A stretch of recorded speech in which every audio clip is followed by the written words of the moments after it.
The Jaguar XJ-S was never supposed to be a brute. It was born to cruise, not crush. But then came Lister, a British racing renegade with zero interest in dignified. In the late 80s, they took the refined XJS, tore out its gentleman's heart, and replaced it with pure, unfiltered rage. The result is a 200-mile-per-hour wide-body monster called the Lister Jaguar XJ-S. It's rare, it's loud, and it might just be the wildest muscle GT you've never seen. To understand how the Lister XJS became such a rare and raging beast, we've got to rewind the tape to the 1950s, back when Lister wasn't tweaking luxury coupes, but embarrassing factory teams on the track. Brian Lister was a mechanical purist, and his cars, the famously curvy, knobbly Listers, became giant killers in post-war motorsport. He teamed up with Jaguar, stuffed their ferocious D-type engines into his ultralight chassis, and started stacking trophies. Sterling Moss, Archie Scott Brown, they weren't just racing Listers, they were winning, often against Aston Martins. Sorry, not sorry. But like many great motorsport stories, the first chapter ended too soon. Lister closed shop in the mid-1960s. The name went quiet. That is, until the 1980s. Enter Lawrence Pierce, a man with a dream, a screwdriver, and zero chill. He resurrected the Lister name with one mission: to make Jaguars fast again. Specifically, the Jaguar XJ-S.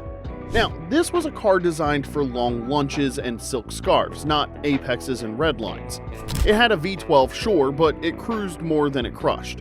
However, Pierce didn't see a gentleman tourer. He saw untapped potential. He stripped it down, beefed it up, and reimagined the XJS as a wide-bodied predator. With help from WP Automotive and BLE Automotive, the transformation began. Between 1986 and the early 90s, only around 90 of these coupes were made, each one a bespoke, fire-breathing rebuttal to the idea that British cars had to be polite. This wasn't just tuning, this was reinvention with a growl. So the foundation was set. Jaguar's silky XJS re-engineered by Lister's mad scientists. But if the mechanical transformation gave it muscle, the visual overhaul gave it attitude, and that's where things really started to turn heads. Because one look at the Lister XJS and you know this isn't just a tuned Jag, it's a full-on reimagining. The transformation was led by the Le Mans wide-body kit, and it does exactly what the name suggests.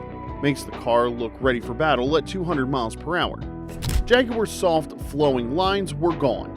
In their place were flared fenders, swollen with purpose, a deep ground-hugging front air dam, and a chin spoiler that says, "I bite." Walk around to the sides and you see broad arches stuffed with fat tires riding on 17-inch Lister alloys with aggressive offsets. The silhouette is lower and meaner. From some angles, it almost looks like a muscle car wearing a Savile Row suit tailored for war. And it's not just cosmetic. The wide body setup isn't just for flexing, it allows for wider tracks and serious grip. At the rear, a large spoiler and 3 snarling exhaust tips punctuate the design, backed up by subtle tweaks like reworked taillights and hood bulges to clear the upgraded intake system. Then, as you open the door, the vibe continues. Lister didn't rip out the Jaguar's luxury DNA, they just infused it with race day adrenaline. The factory seats and gauges were replaced with Lister's own Recaro buckets trimmed in suede and leather, often in bold two-tone schemes. A quick-release steering wheel sits dead center, surrounded by motorsport-grade switchgear, custom shift knobs, and Lister-branded sill plates. There's still wood here and there, just enough to remind you that it's British, but the red carpeting and harnesses are a clear message that this isn't here to sip tea. It's here to tear up tarmac, and now that it looks the part, the real question is, does it drive like it means it? Well, let's lift the hood. Remember, the standard Jaguar XJS already came with a 5.3-liter V12, which was more about smooth cruising than shredding tarmac. But Lister had no interest in smooth. They wanted savage, so they went deep, surgically deep, into the engine's guts. The first stop was displacement. Lister bored out the V12 to a full 6.0 liters, sometimes even 7, depending on the spec. Then they threw in 4 additional fuel injectors, larger throttle bodies, and reworked the entire breathing system to give the car lungs worthy of its roar. But they didn't stop there. The internals were practically race grade. Forged steel crankshaft, Cosworth pistons, strengthened rods, larger valves, custom cylinder heads. The whole thing was re-engineered to do what Jaguar never intended. The result? In the standard Le Mans package, you're looking at 496 brake horsepower and a thunderous 500 pound-feet of torque. That's good for 0 to 60 in just 4.5 seconds. That's faster than a Ferrari Testarossa at the time. In a big British GT, mind you. And then you have the insane ones. Lister offered an ultra-extreme twin-supercharged version. That setup bolted 2 screamers on top of the already massive V12, reinforced the internals even more, and pushed output well past 600 horsepower. Top speed? Around 200 miles per hour. That's not fast for the 80s, that's fast in general, full stop. Of course, when you turn up the firepower like that, you'd better reinforce everything else. So Lister swapped out the original transmission for a heavy-duty G-Track 5-speed manual or an optional 6-speed for the Le Mans model. The suspension got the same treatment. Coney dampers, 100% stiffer up front, 50% stiffer out back, plus thicker springs and a completely revised subframe to eliminate that classic Jaguar problem, axle tramp. The brakes? Gone were the stock discs. In came larger vented rotors, repositioned for better cooling, and to keep all that madness grounded, Lister fitted monstrous 17-inch wheels wrapped in ultra-wide Pirelli tires, 10 inches at the front and 13 at the rear. That's dragster width on a GT car. Even inside, the power theme continued. Deep dish Lister branded steering wheels, bucketed Recaros. Every part of this machine was designed with one message in mind. You're not driving a Jag anymore, you're piloting a Predator. And the wildest part was you could legally drive it on the street. Now, with all that power, presence, and precision, you'd expect the Lister XJS to be more widely known, but here's the kicker, almost no one has ever seen one in the wild. Why, you may ask? Well, because this beast was never mass-produced. While Jaguar cranked out over 20,000 XJS coupes, only around 90 were ever handed over to Lister for transformation. That's it. 90, not per year, 90 total. And each one was hand-built in Lister's small Surrey workshop, tailored with the kind of obsessive craftsmanship you'd expect from a bespoke supercar builder, not a tuner. Some of those 90 were full-blown Le Mans spec cars with all the wildest upgrades.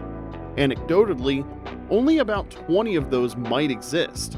And if you're dreaming of a convertible, there's reportedly just one, a Mark III Lister XJ-S Cabriolet. Singular.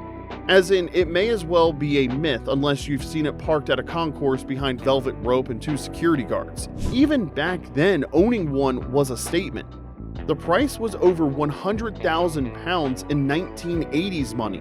Basically a small castle or a fleet of regular Jaguars. And when Lister's conversion partner WP Automotive went into administration in the mid-90s, a few cars were left unfinished. Some were later restored by specialists, but others became long-lost legends. By now, we've seen what the Lister XJS looks like, what it packs under the hood, and just how rare it is, but what is it like to actually drive one? In a word, intimidating. The moment you slide behind the wheel, you can feel the tension in the air. This isn't a relaxed cruiser anymore, it's a 600 horsepower war machine. If you fire up that V12, it doesn't purr, it bellows. That exhaust note doesn't just growl, it echoes, and once you tap the throttle, even gently, the torque doesn't just arrive, it ambushes you.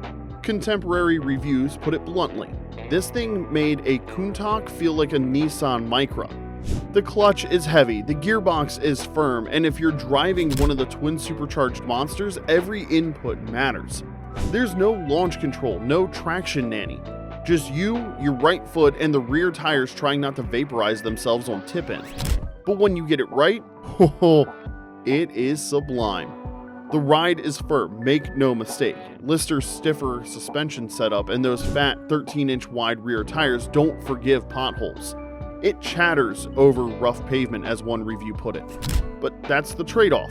What you lose in comfort, you gain in precision. Thanks to geometry tweaks and that tighter suspension, The steering is shockingly direct for a GT this size. It's responsive, eager, almost impatient to dive into corners.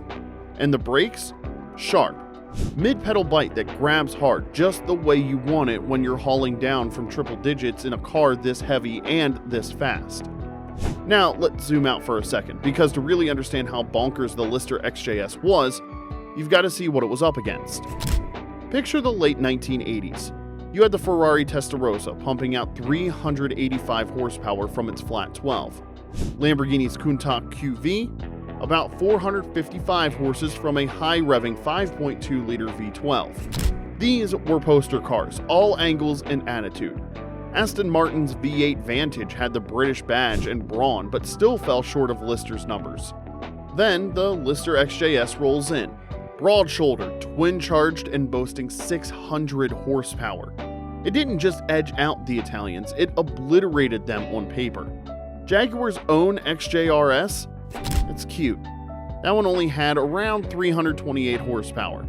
The Lister was playing in a different league entirely, one the factory didn't dare enter.